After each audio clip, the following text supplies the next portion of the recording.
Pues como nos quedamos ayer, vamos a empezar a ver lo que sería dificultad respiratoria crónica.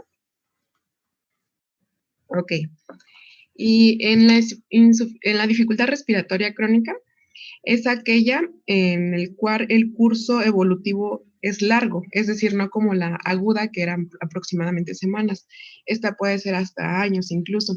Y aquí en esta, el cuerpo se va a acostumbrar a todos los síntomas y signos que vaya presentando alguna enfermedad base que podemos tener. Indica la existencia de una patología subyacente previo, que puede ser, como les había comentado, semanas o meses. Y entonces el sistema respiratorio se va a adaptar. En esta va a haber un incremento de la ventilación, poliglobulina y aumento del contenido intraeritrocitario. Puede haber hipoxemia y también va a haber la retención renal de bicarbonato con normalización del pH para la hipercapnia.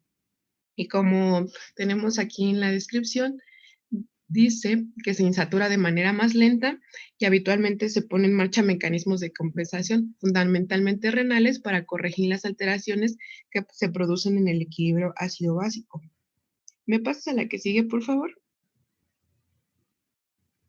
Ok.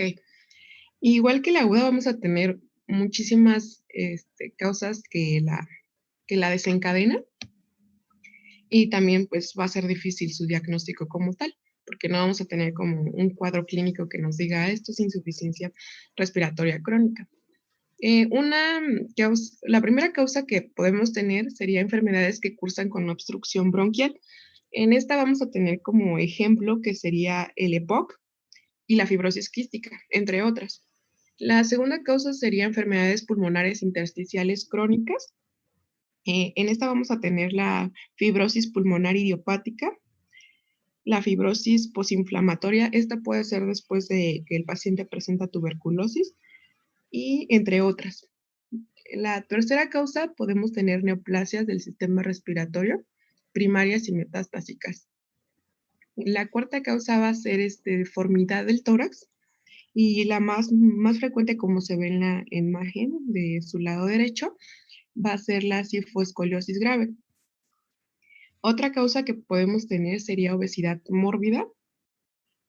Otra causa puede ser enfermedades del sistema nervioso y muscular, perdón. Esta puede incluir esclerosis lateral amiotrófica, esclerosis múltiple, Parkinson, entre otras. También miopatías crónicas como distrofias musculares, entre muchas otras que podemos encontrar. Y la última causa puede ser de enfermedades del sistema cardiovascular, y entre ellas vamos a tener tromboembolismo pulmonar crónico y cardiopatías. ¿Sí me pasas la que sigue, por favor? Ok, vamos a tener un cuadro clínico. Va a ser muy variado, la verdad. No, como les había comentado, no vamos a definir como algunos síntomas o signos específicos de esta enfermedad. Y vamos a tener disnea de esfuerzo o reposo, disminución de tolerancia al esfuerzo, somnolencia, cefalea y otros síntomas de la enfermedad base, como por ejemplo el EPOC. Puede tener tos con expectoración. Bueno, pero no me voy a meter más porque lo van a hablar posteriormente. Los signos que podemos tener pueden ser hipoxemia, o sea, van a ser consecuencia de la hipoxemia, y vamos a tener taquipnea, cianosis y dedos en palillo de tambor. Los signos que también podemos tener, pero estos van a ser a causa de la vasodilatación que presenta, van a ser enrojecimiento de conjuntivas y la piel.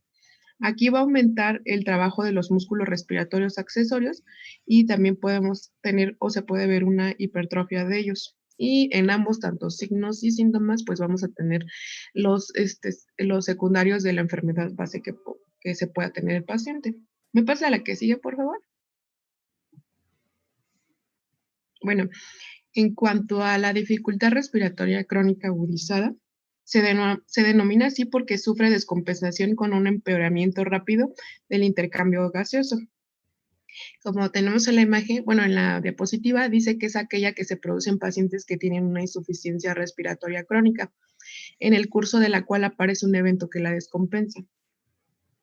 Es decir, pierde su estabilidad con un empeoramiento rápido del intercambio de gases, desencadenando por factores y descompensando de la enfermedad base que tengamos, o sea, va a agravar el cuadro. Los mecanismos fisiopatológicos que intervienen son propios de la causa de descompensación y fundamentalmente de los trastornos y la hipoventilación.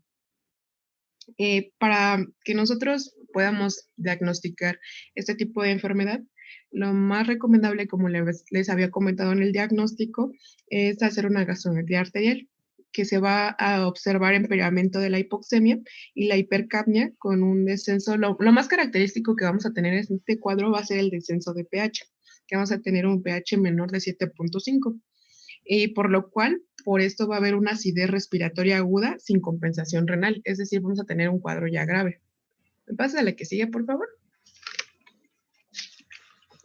Y pues en esto vamos a tener una etiología muy amplia, que más que decía en el libro que es como secundaria a la enfermedad base.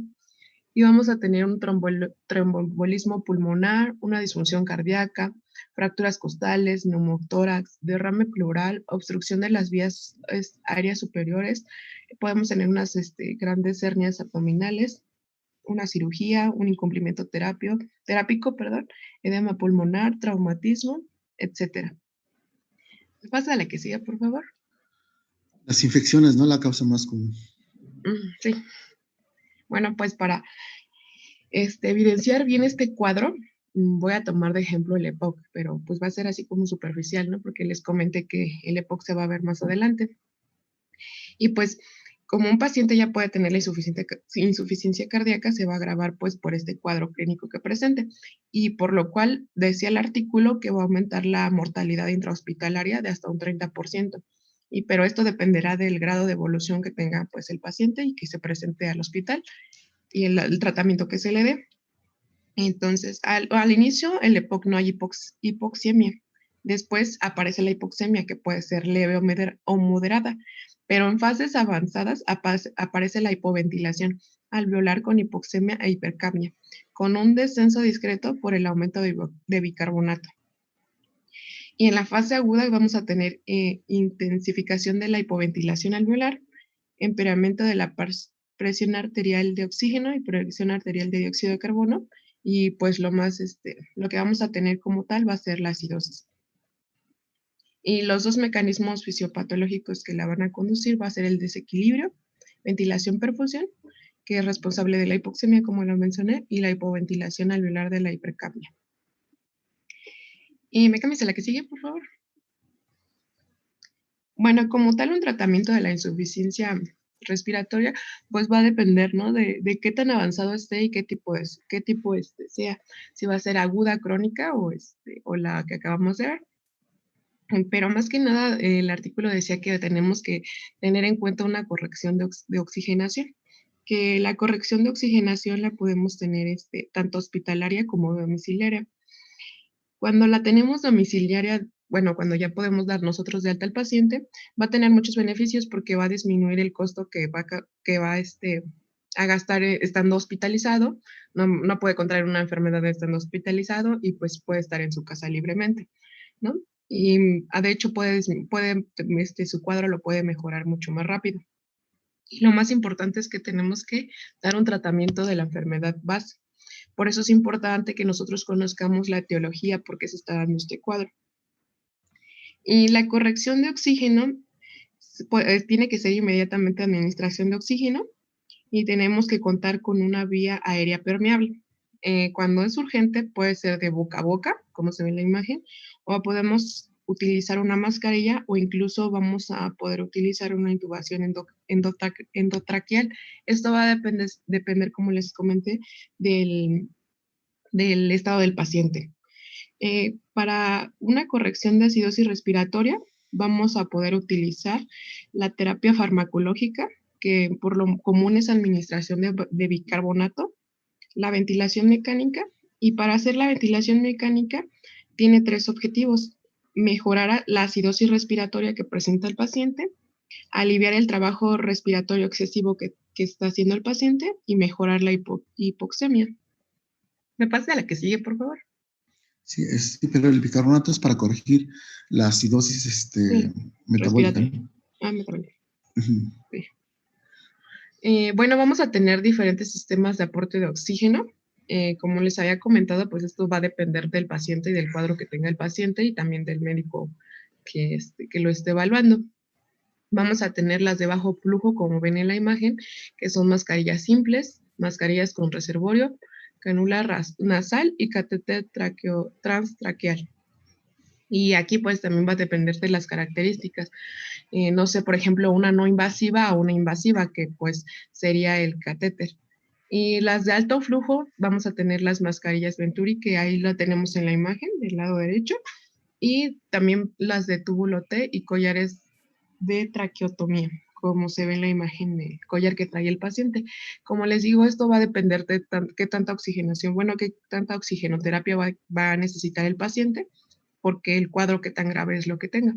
Pero pues eso se va a ver ya en el hospital cuando el paciente llegue con su cuadro.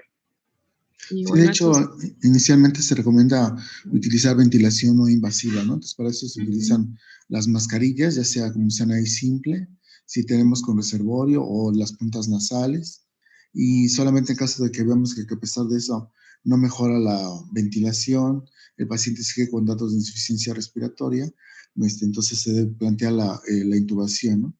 Porque desgraciadamente el problema con los pacientes con enfermedad pulmonar ya crónica, con insuficiencia respiratoria crónica, ya tiene un daño pulmonar importante. Entonces, el riesgo de intubar a un paciente de este tipo es que después sea muy difícil poderlo progresar y sacarlo del ventilador.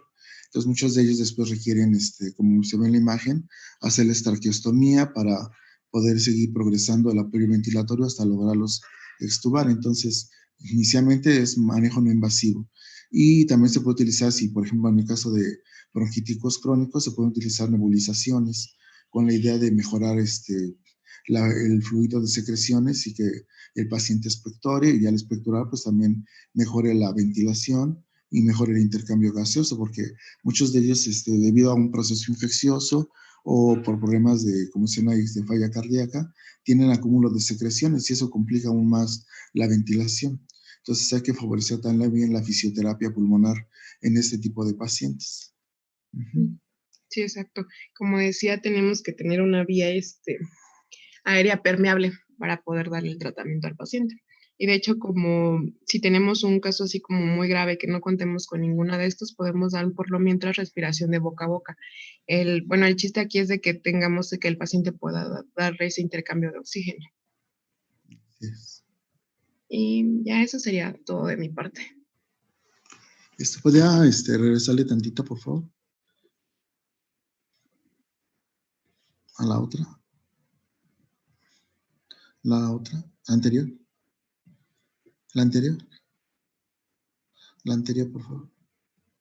Bueno, como ven, pues tanto la insuficiencia respiratoria aguda como la crónica, pues van a compartir síntomas y signos, ¿no? La principal síntoma, pues va a ser la disnea. El paciente va a referir que le falta el aire, ¿sí?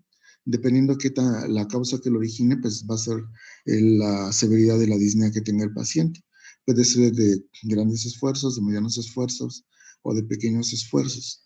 Y las manifestaciones que condicionan esta disnea, pues aumento del trabajo respiratorio. Entonces vamos a encontrar al paciente las manifestaciones, los signos clínicos de insuficiencia respiratoria, como está ahí la taquipnea, la taquicardia, la presencia de cianosis, en un momento dado, dependiendo de qué tanta hemoglobina esté desaturada, ¿no? Eso lo vamos a ver tanto en la aguda como en la crónica. Los dedos en palillo tambor, evidentemente que ya lo vamos a ver más en proceso crónico, porque para que esto se instale, pues requiere de tiempo.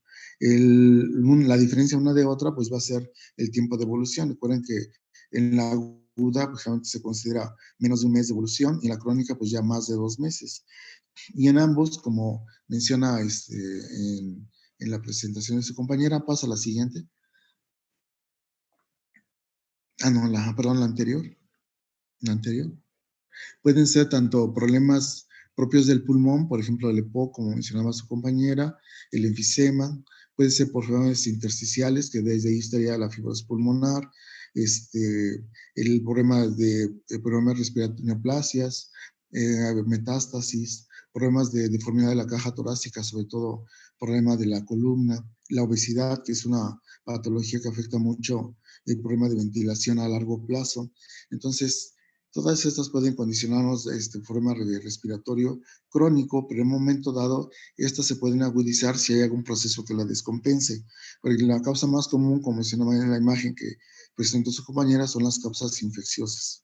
Pero también puede ser problema cardíaco, problema de tromboembolia pulmonar, algún factor de presión del sistema nervioso central que afecte la capacidad de ventilación del paciente y que agudice este cuadro. Entonces, más que nada, pues, lo que nos va a diferenciar una de otra va a ser el tiempo de evolución y las alteraciones que vamos a encontrar en la gasometría, porque en la aguda, pues, sobre todo, vamos a encontrar principalmente hipoxemia, no vamos a encontrar tanto alteración en el CO2, ¿no? Esa es la situación. La que sigue, por favor. La que sigue. Bueno, entonces aquí están las otras causas. Si fijan, la primera, pues nuevamente infecciones, el tromboembolismo pulmonar, claro que eso, realmente pacientes ya que están en reposo prolongado, que no se movilizan, recuerden que es el que generalmente desarrolla tromboembolia. Pacientes con problema cardíaco previo que hacen falla, ¿sí? Sobre todo la sobrecarga hídrica cuando manejamos a nuestros pacientes, sobre todo si son de edad avanzada, hay que tener mucho cuidado en qué cantidad de líquidos manejamos, porque los podemos descompensar fácilmente. Evidentemente que si hay un proceso restrictivo, como es el caso de un hemotórax o un derrame pleural, pues va a agudizar el problema respiratorio que ya tenga nuestro paciente. Y si hay algún problema obstructivo, por algún tumor, por acúmulo de secreciones, o incluso, por ejemplo, por algún cuerpo extraño que el paciente broncoaspire, pues también puede condicionar que esta falla respiratoria crónica se agudice y entonces sea mucho más severo el cuadro, ¿no? Como menciona aquí, si el paciente tiene una obesidad mórbida o tiene grandes hernias abdominales, pues esto va a condicionar la limitación de la función del diafragma, que recuerden que es el principal músculo de la respiración, y esto pues puede condicionar mayor dificultad respiratoria en nuestro paciente. Entonces, todo esto debemos de tenerlo presente, ¿no? También el hecho de que si hacemos que nuestro paciente tiene, por ejemplo, asma o tiene bronquitis o tiene enfisema y se expone a inhalación de irritantes, como menciona aquí, pues también puede agudizar este cuadro por un proceso inflamatorio agudo de la vía respiratoria y entonces el paciente presente más falla respiratoria de la que estaba presentando anteriormente. La que sigue, por favor. Bueno, esto ya lo comentó su compañera. La que sigue. Y pues como menciona ahí el tratamiento, pues sobre todo que si tiene insuficiencia respiratoria, pues hay que tratar de corregir la causa que lo está originando, pero de primera instancia, pues manejar oxígeno, ¿no? Hay que darle oxígeno suplementario a nuestro paciente para que mejore de esta manera la hipoxemia que está presentando, mejore de esta manera su capacidad de ventilación y tratar de determinar cuál es la enfermedad de base de nuestro paciente para dar el tratamiento, ¿no? Recuerden que todo paciente que llegue a solicitar atención con nosotros, pues tenemos que checar vía aérea permeable, la función cardíaca, la función respiratoria, hacer una buena auscultación, tanto de los campos pulmonares, los ruidos cardíacos, tener una vena permeable, tomar exámenes básicos como es una biometría hemática, química, electrolitos, tiempos y evidentemente en este caso, pues una gasometría arterial, placa de tórax también. Ok, la que sigue. Bueno, esto ya lo comentó su compañera. La que sigue, por favor. Bueno, sería todo. ¿Alguna duda o comentario de falla respiratoria aguda o crónica? ¿Ninguna duda o comentario?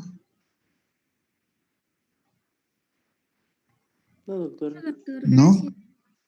Bueno, entonces No, podemos doctor, continuar. gracias. Sí. Bueno, buenos días, compañeros. Vamos a continuar con síndromes obstructivos. La que sigue, por favor. Bueno, ¿qué son los síndromes obstructivos? Bueno, van a ser diversas situaciones en las cuales va a aumentar la resistencia al flujo en las vías aéreas y por lo tanto va a originar una sobrecarga para la musculatura respiratoria. Estos músculos respiratorios deben vencer esta resistencia que opone el flujo en las vías aéreas y también, bueno, por ciertos tejidos. Algunas de estas condiciones van a afectar el árbol bronquial, como en el caso del asma, y en otras van a comprometer el funcionamiento de las vías aéreas más periféricas, como es en el caso del enfisema pulmonar, que hablaremos de estas dos patologías más adelante. La que sigue, por favor. Bueno, estas patologías, de las cuales vamos a hablar un poco más adelante, bueno, van a compartir algunas características clínicas. El primero de ellos va a ser la disnea, que, bueno, el paciente no nos va a referir a esta falta de aire como disnea. El paciente nos va a decir que tiene una sensación de ahogo o que siente que el pecho lo tiene cerrado o tapado, que le falta el aire, que no puede respirar o que se agita rápidamente. Algunas otras manifestaciones clínicas va a ser la tos, que esta puede ser seca o escasamente productiva. La siguiente, por favor. En el examen físico, bueno, vamos a comenzar con la inspección. Vamos a ver un tiraje intercostal, que va a ser el movimiento de los músculos hacia adentro entre las costillas, y esto va a ser por resultado de una reducción de la presión en la cavidad torácica. Esto a su vez, bueno, también vamos a ver un uso de la musculatura accesoria, perdón. También vamos a ver que el paciente va a presentar un tórax en tonel. También va a haber atrapamiento aéreo por la obstrucción. Se va a retener algo de volumen del aire. La que sigue, por favor. Bueno, en la palpación vamos a encontrar la disminución de la excursión, es decir, la amplitud y de la expansión torácica. También, bueno, cuando palpemos el premito táctil, que va a ser la disminución de las vibraciones vocales, puede que esté disminuido o ausente, ya que las vibraciones que van a proceder de la laringe hacia la superficie torácica se van a encontrar interrumpidas precisamente por una obstrucción pulmonar. Durante la percusión vamos a encontrar el descenso del diafragma por el aumento del volumen pulmonar. Normalmente vamos a ver que el diafragma vamos a poder percutirlo a la inspiración. Normalmente, bueno, que el espacio que deja al descender y al descender va a ser de 4 a 6 centímetros, pero este se va a reducir de 2 a 3 centímetros. Y normalmente la percusión la vamos a realizar entre la 9ª y la 10ª costilla, pero bueno, va a descender hasta la 11ª y la 10ª. La que recuerden sigue, por favor. Perdón, de la sí. disminución de la excursión, recuerden que se refiere a lo que es la ampliación y la amplexación, ¿no? Que es lo que se está valorando ahí en la imagen. Entonces, como hay un proceso obstructivo, hay una sobredistensión pulmonar por el atrapamiento de aire, pero los movimientos respiratorios están disminuidos. Y lo mismo que si recuerden que el aire es el que transmite menos el ruido, entonces como hay atrapamiento de aire, pues la transmisión de la voz también está disminuida y por lo tanto pues las vibraciones vocales o el frémito vocal a la palpación también se va a encontrar disminuido. Entonces, la percusión, si hay atrapamiento de aire, ¿cómo vamos a, qué ruido se va a escuchar al percutir el tórax?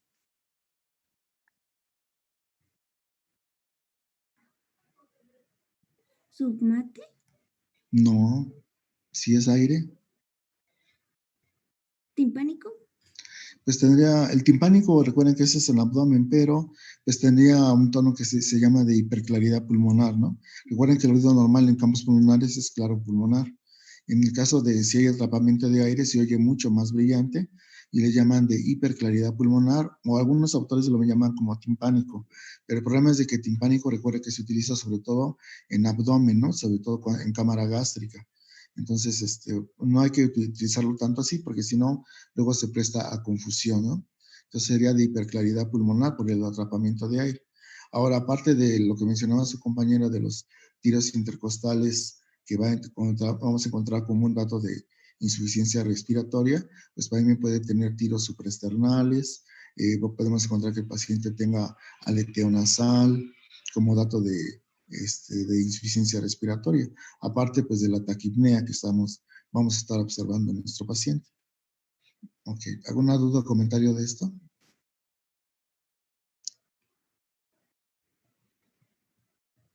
No, doctor, gracias. Bueno, continuamos, por favor.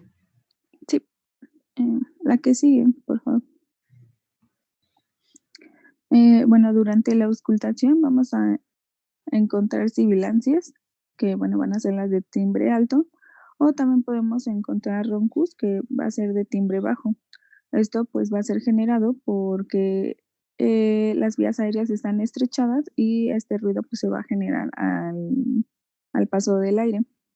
También vamos a encontrar dos signos característicos, que va a ser el signo de Litten, que va a ser la retracción de los últimos espacios intercostales, y el signo de Hoover, que va a ser el desplazamiento de las últimas costillas hacia adentro, y durante la inspiración por, bueno, la contracción del diafragma.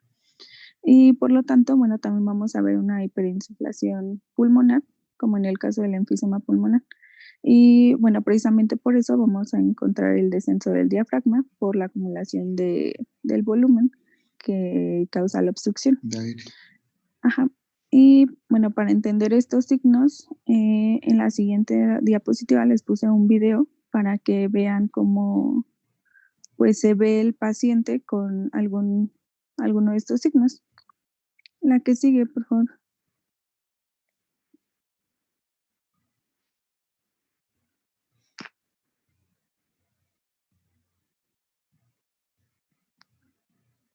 Bueno, no sé si alcanzan a ver en la parte inferior derecha.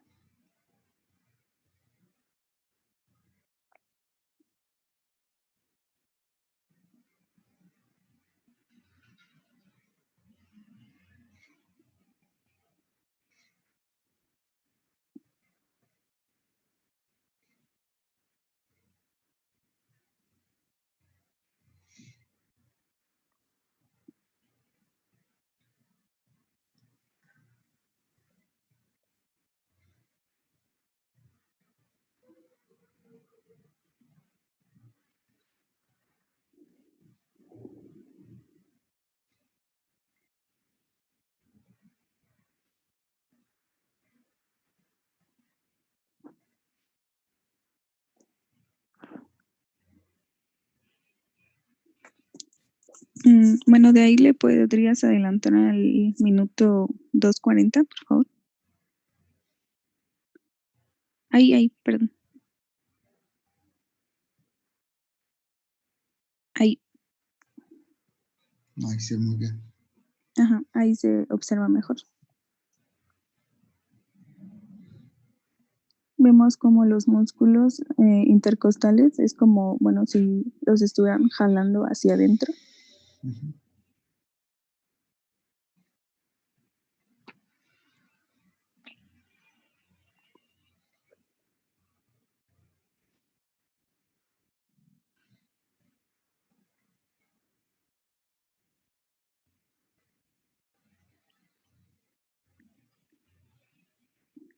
La siguiente, por favor, Brix.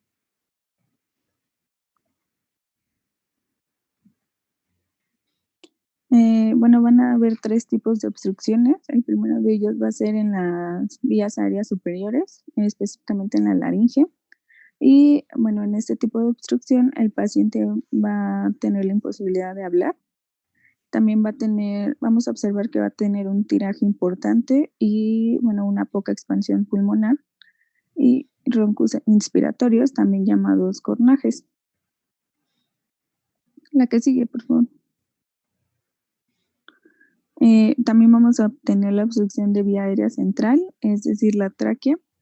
En el paciente va a tener disnea, poca hiperinsuflación pulmonar, también va a presentar tirajes, roncos y sibilancias, pero estas solamente las vamos a auscultar en durante la inspiración y en la tráquea y el cuello. En la obstrucción de la vía aérea periférica, el paciente va a presentar también disnea, tirajes, pero en esta va a tener hiperinsuflación pulmonar más marcada y roncos y sibilancias las vamos a escuchar, pero en este caso durante la expiración.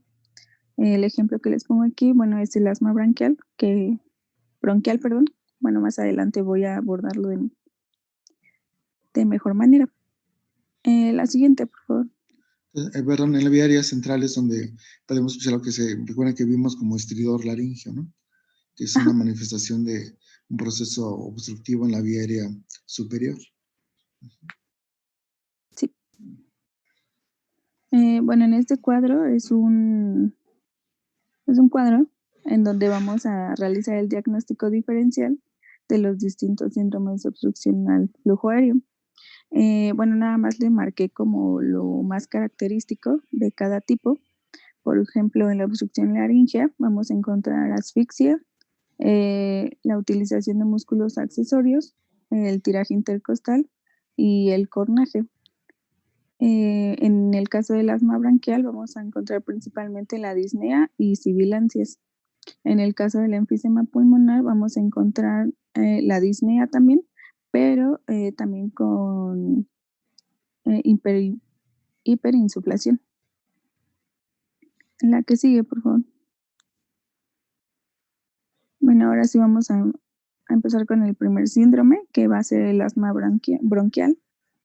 El asma bronquial va a ser una enfermedad inflamatoria crónica de la vía aérea y puede ser que sea de base genética. Esta patología se va a encontrar caracterizada por una infiltración de la pared bronquial por diversas células, especialmente vamos a encontrar eosinófilos, linfocitos T y mastocitos. Bueno, también vamos a encontrar que algo característico que va a ser la hiperreactividad bronquial. Esta va a ser una respuesta exagerada de la mucosa bronquial, responsable del origen de un broncoespasmo que va a causar la obstrucción. La siguiente, por favor. Las manifestaciones clínicas que vamos a tener en esta patología va a ser la disnea, la tos, sibilancias y la opresión en el pecho, que va a ser como muy distintiva de esta enfermedad. También vamos a tener una triada fisiopatológica en la que vamos a encontrar una broncoconstricción, edema de la pared bronquial e hipersecreción de moco. La siguiente, por favor. Bueno, hay una clasificación de la gravedad del asma bronquial con algunas características clínicas específicas en cada cuadro. Por ejemplo, en el persistente grave, vamos a encontrar que los síntomas van a ser continuos y las exacerbaciones frecuentes, es decir, el agravamiento de ciertos síntomas. Los síntomas frecuentes de asma nocturna y también la actividad física va a estar limitada por estos síntomas asmáticos. El flujo expiratorio pico o el volumen expiratorio forzado en un segundo va a ser de 60% del valor esperado y la variabilidad del 30%. La que sigue, por favor. En el persistente moderada, los síntomas los va a presentar el paciente diario. El agravamiento solamente se va a presentar en la actividad, al realizar una actividad física y en el sueño. También va a tener síntomas de asma nocturno, pero solamente una vez por semana. Este paciente va a tener que utilizar un beta-2 agonista de duración leve. En el persistente leve, los síntomas van a ser solamente por una vez por semana y una vez por día. El agravamiento solamente va a afectar también, la actividad y el sueño. Los síntomas de asma nocturnos van a ser, en este caso, 2 veces por mes. La que sigue, por favor. En el intermitente solamente va a presentar los síntomas el paciente una vez por semana y el agravamiento de estos solamente durante unas pocas horas o algunos días. Los síntomas de asma nocturna solamente van a presentarse 2 veces por mes y, bueno, puede presentarse también asintomático y una función pulmonar normal entre las exacerbaciones. La que sigue, por favor.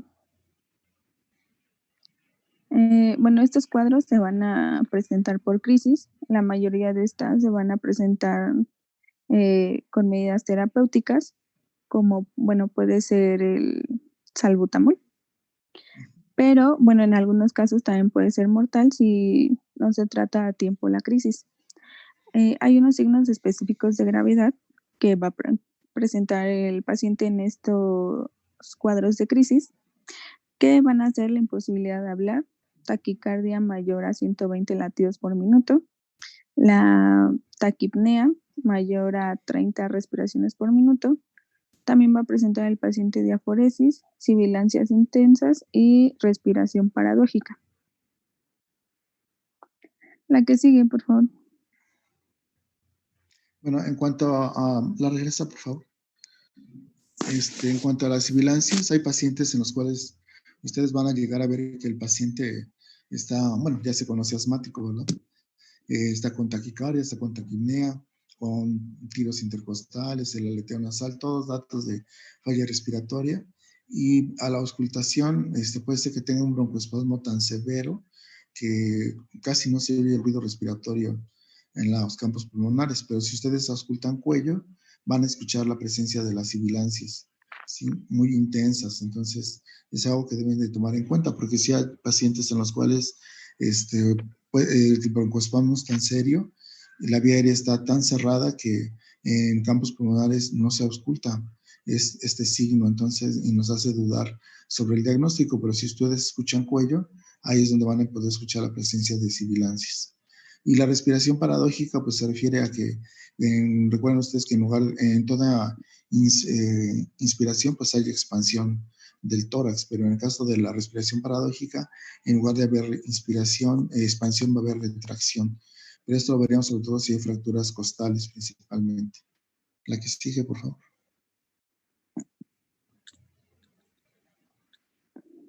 Bueno, vamos a continuar con la enfermedad obstructiva crónica, o EPOC por sus siglas. Y bueno, esta va a ser cuando existe una obstrucción, pero va a ser crónica al flujo aéreo progresiva e irreversiblemente. Esta puede ser ocasionada por la bronquitis crónica o el enfisema pulmonar. La que sigue, por favor. Bueno, entonces vamos a hablar el primero de ellos, que va a ser la bronquitis crónica. La bronquitis crónica va a ser una inflamación a lo largo del plazo de los bronquios, que resulta en un aumento de la producción de moco. Esta patología se va a caracterizar porque el paciente va a tener tos, pero va a estar acompañada de una expectoración de moco. La tos y la expectoración debe producirse la mayor parte de los días. Bueno, para poder diagnosticar la bronquitis crónica, el paciente debe de presentar estos síntomas durante al menos 3 meses al año y durante 2 años seguidos. También el paciente va a presentar cianosis en la piel y en los labios principalmente, signos anormales de los pulmones, como ya vimos, o sea, sibilancias, hiperinsulación, bueno, esos. También inflamación en los pies e insuficiencia respiratoria. La que sigue, por favor. También va a expresar disnea, ¿no? También. Sí. Sí, y en este caso la tos es, generalmente es en accesos y como menciona su compañera, refieren la presencia de secreciones, abundantes secreciones, de difícil expulsión. Y a la larga, pues recuerden que el pulmonía obstructiva crónica puede dar lugar a aumento de la presión a nivel pulmonar. Y ese aumento de la presión pulmonar va a condicionar a la larga pues falla cardíaca derecha. Bueno, algunas de estas causas van a ser el hecho de fumar cigarrillos, que bueno, se considera uno de los factores con más frecuencia. Y bueno, pero también puede ser ocasionada por algunas infecciones bacterianas o virales o la contaminación del medio ambiente. Esta enfermedad también se puede asociar al enfisema pulmonar, a la fibrosis pulmonar, al asma, la tuberculosis y a la sinusitis. La que sigue, por favor. El diagnóstico lo vamos a realizar con una radiografía de tórax, en donde vamos a encontrar la hiperinsuflación, un engrosamiento de las paredes bronquiales, pequeñas opacidades redondeadas, y esto va a ser porque los acinos van a estar pues llenos de moco, atelectasia lobular o fibrosis. También vamos a encontrar ciertas características en las arterias pulmonares, como el borramiento de las márgenes de los vasos, una segmentación aparente de estos, dificultad para seguir el curso desde el centro del pulmón a la periferia y en algunas ocasiones cardiomegalia. Bueno, en las flechitas están marcadas como los signos característicos de una radiografía de tórax. También se fijan, pues, como mencionan, el engrosamiento de las paredes bronquiales, se ve el aumento de así como se llama, bueno, de los bronquios, se ven mucho más marcados, ¿no? Sobre todo en las bases, sobre todo del lado derecho, se observa mucho más marcada el aumento de la trama broncovascular, y esto es debido, como decían las compañeras, al acúmulo de secreciones que está presentando el paciente. La que sigue, por favor. También lo vamos a poder diagnosticar con una espirometría, que nos va a mostrar la existencia o no del flujo aéreo y la curva del flujo volumen, si la obstrucción esta nos va a decir si la obstrucción está en las vías aéreas periféricas o en las centrales. Y bueno, también nos va a ayudar al diagnóstico una gasometría arterial.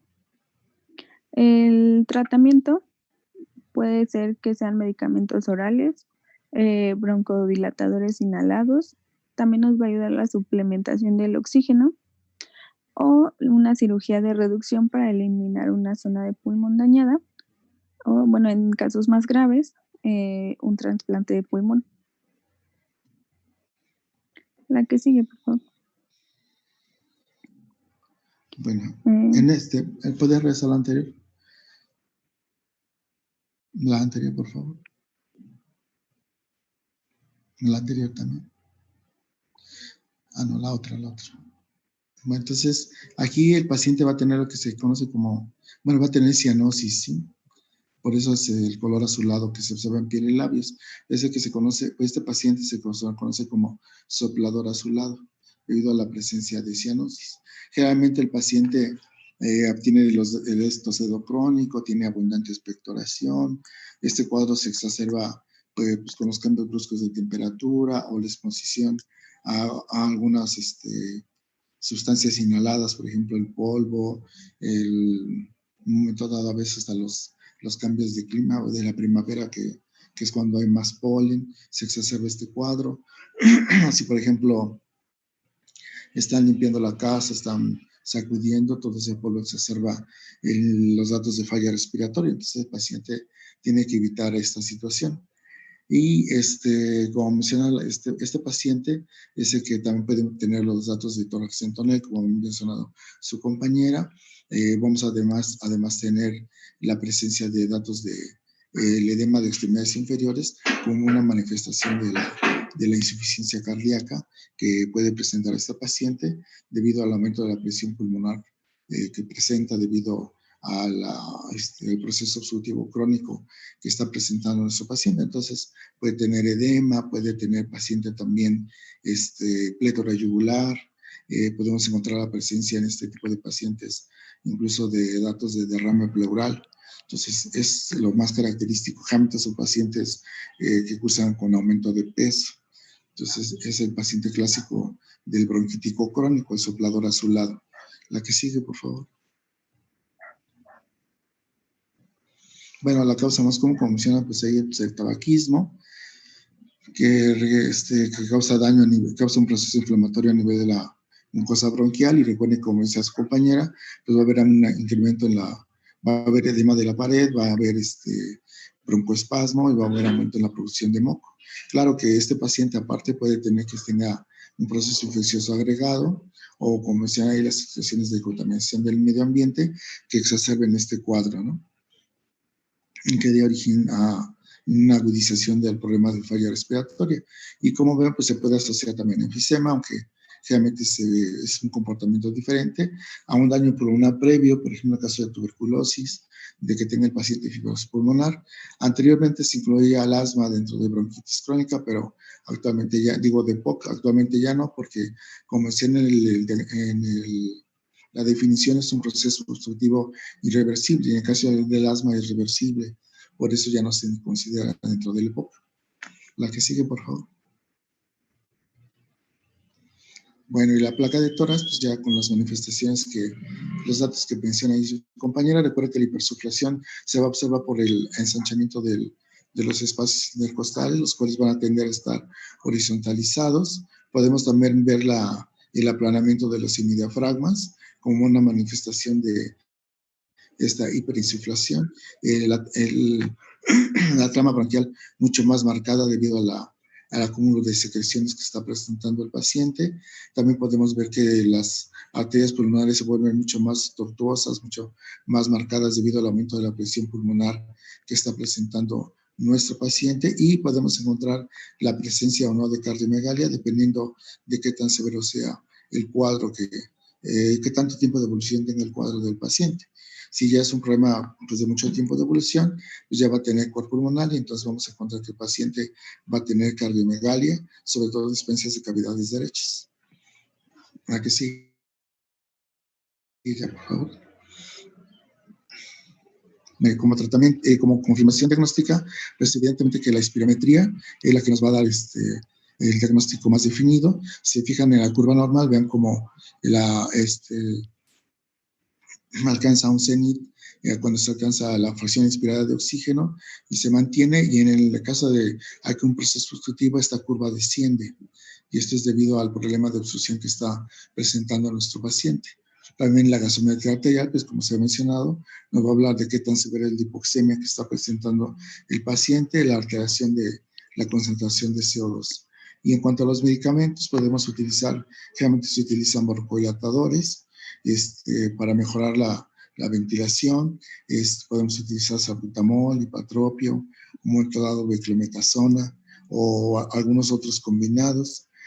También se utiliza en todos los procesos infecciosos, podemos utilizar antibióticos también, el mantener una buena hidratación del paciente. Recuerden que el mejor medicamento o la mejor el que nos favorece el drenaje de secreciones, pues es el agua. Entonces hay que tener bien hidratado a nuestro paciente, a excepción de que ya tenga datos de falla cardíaca, pues ahí sí ya no vamos a poder manejar tantos líquidos, pero sí hay que mantener muy bien hidratado al paciente.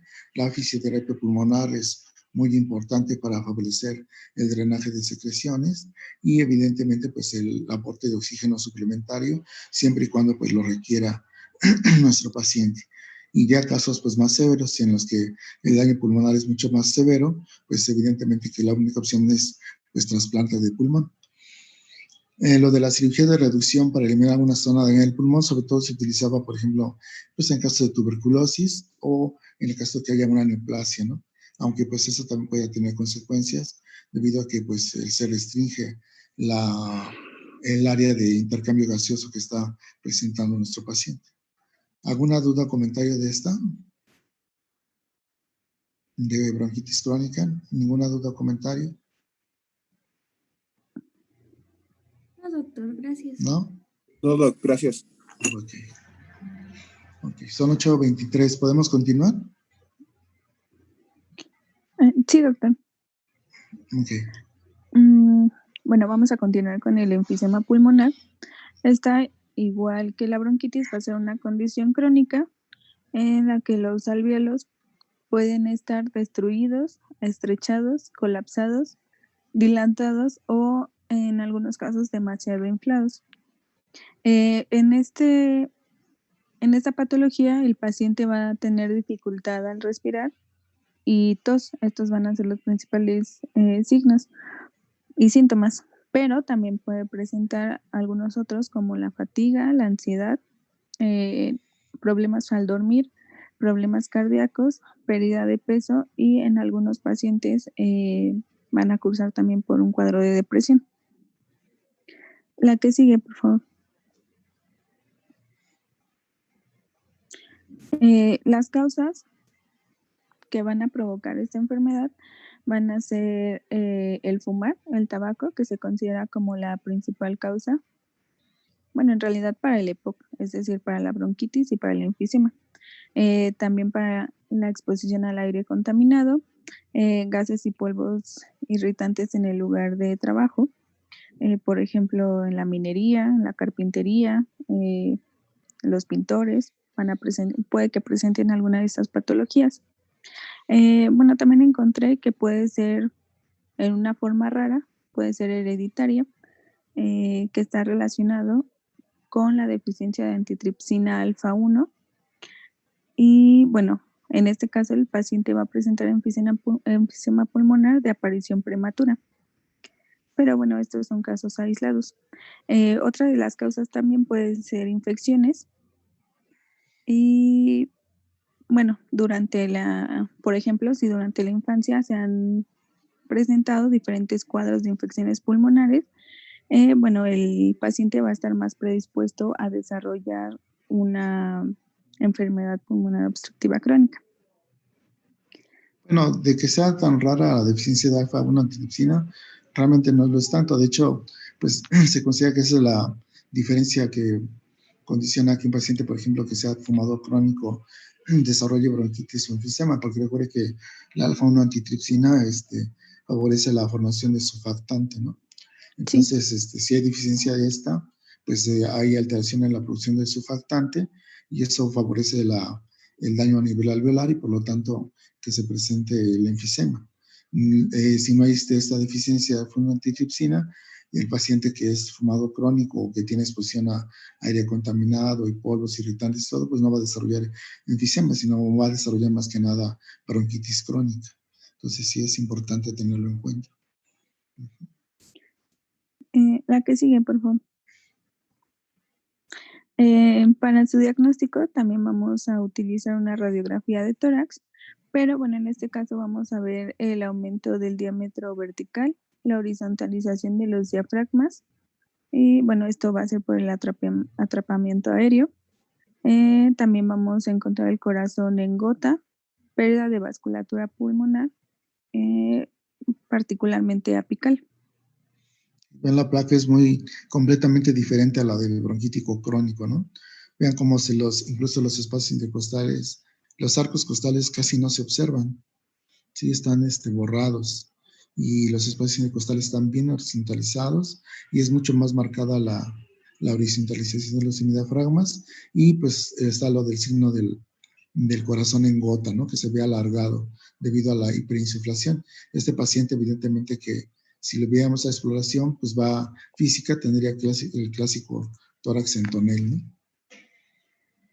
Y en este caso, si se fijaron en los síntomas que mencionó su compañera, no mencionó la presencia de cianosis.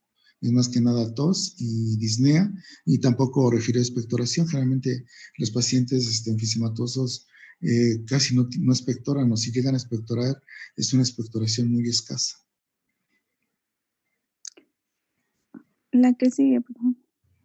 Bueno, para su diagnóstico también vamos a utilizar la espirometría, un cultivo de esputo y en algunos casos el electrocardiograma.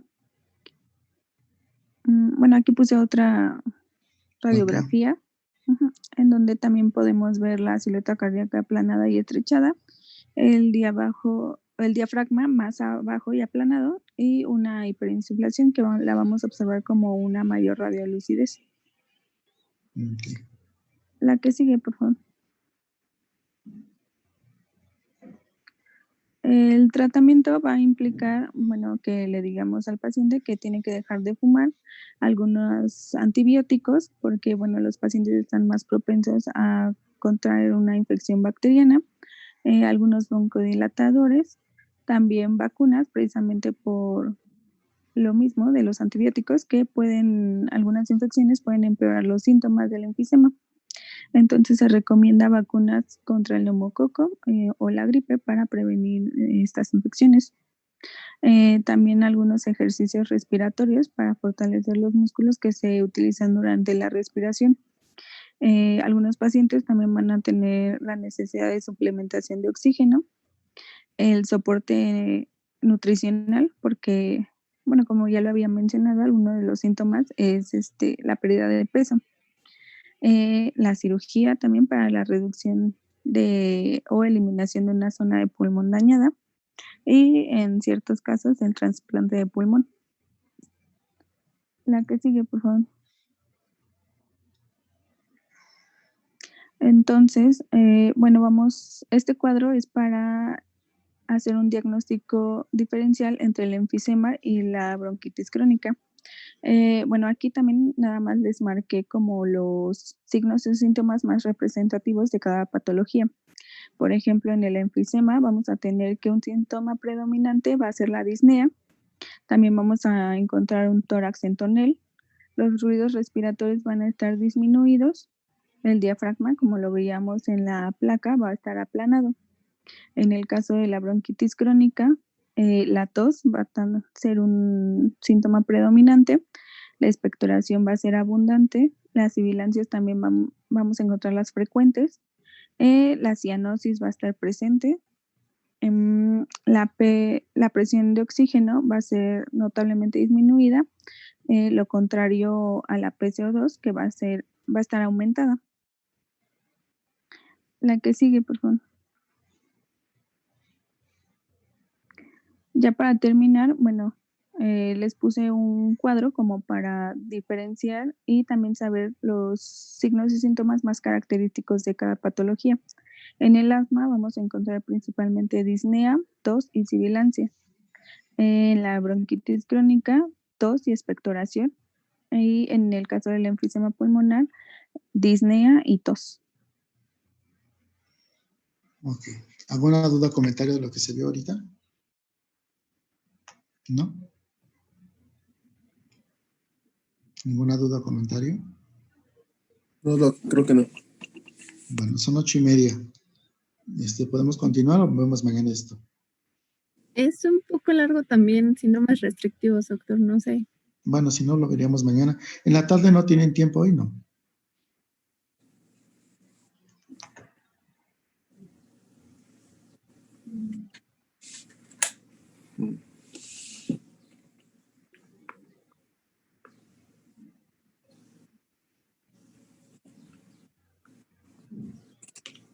Hoy terminamos la clase, con psicología y hasta Con las psicología a compañeros las... tengan otras actividades en la tarde.